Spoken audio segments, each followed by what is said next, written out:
Hi, I'm Rich Brown, Senior Editor for CNET. Today we're going to take a look at the Lenovo IdeaCentre A720. So this is a pretty high-end all-in-one from Lenovo, and it has a lot of touch-oriented features on it that make it kind of an interesting system. You can see it has a nice big screen here. It's a 27-inch display, although it's only 19 by 10. It's also a multi-touch screen that can recognize up to 10 different points of input at once. Now on top of all that, Lenovo has also designed the case so that the screen is really adjustable. In fact, you can drop it all the way down so it sits flat. You can put it on a coffee table or some central location and get sort of a party atmosphere going around your touchscreen, I guess.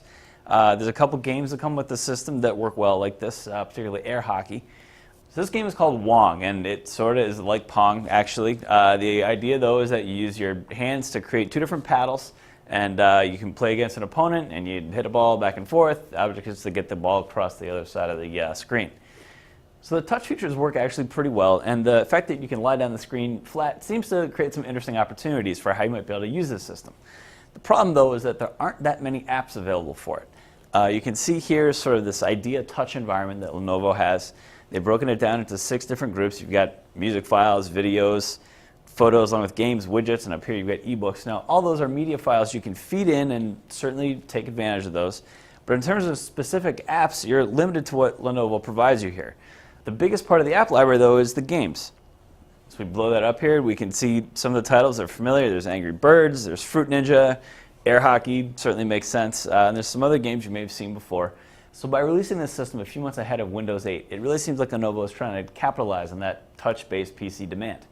The problem, though, is that as soon as Windows 8 launches, there are most likely going to be other all-in-ones out there that have big touchscreens. So the best advice then is probably to wait before spending a whole lot of money on a big touchscreen PC right now. So another problem with this system is that because it has this fancy design and multi-touch input, it doesn't quite have the core computing features we like to see in a system in this price range. So again, this costs about $1450 for this particular model, and for that price we expect terabyte hard drives, Core i7 CPUs, decent graphics cards. This system, though, only has a Core i5 chip, a 500 gigabyte hard drive, and really a budget graphics card from NVIDIA. Now it's fast enough for everyday use and you can play mainstream games on it, but it doesn't quite have that oomph we like to see in a higher end all-in-one. There's a series of touch-activated buttons down here on the bottom edge of the display that give you volume, display controls, as well as the ability to swap the signal to the HDMI input.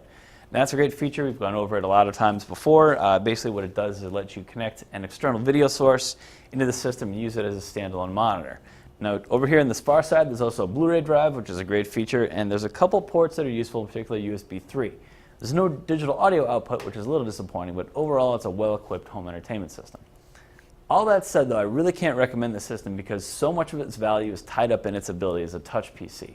And with other high-end touch-focused all-in-ones coming out closer to the launch of Windows 8, it makes far more sense to wait before spending a lot of money right now. One more thing I'd like to add is that I've had a few readers ask to put Windows 8 on the system and write up that experience. So I'm going to do that. I'm just not going to do that within the context of the review. Since Windows 8 isn't final yet, it doesn't actually ship on this system, so it wouldn't be quite appropriate to incorporate that into the rating. But stay tuned and we'll have some Windows 8 based content on this system hopefully soon. So I'm Rich Brown. This is the Lenovo IdeaCentre A720.